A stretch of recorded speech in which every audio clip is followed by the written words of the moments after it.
Welcome to Chillin' 101. We hope this video helps. You start by pointing to the name column and creating one clear search cell. Type the person's name in D1 exactly how you expect it.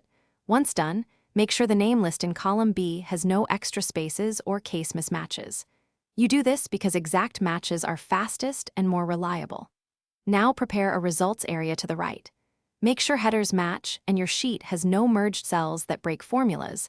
This prevents errors when you run the next formula. You now place the filter formula in the results area to pull every matching row.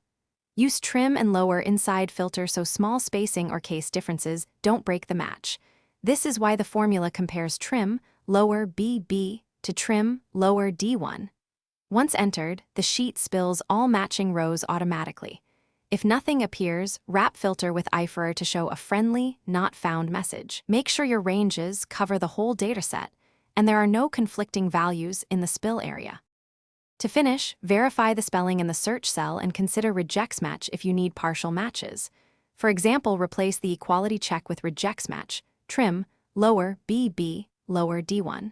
Once done, lock or protect your results area so the spill range stays intact. If the formula errors, clear any content in the intended spill cells and re-enter. Also run clean on the source column to remove hidden characters. If you still see nothing, recheck that your sheets. Thanks for watching. Consider subscribing if we helped you.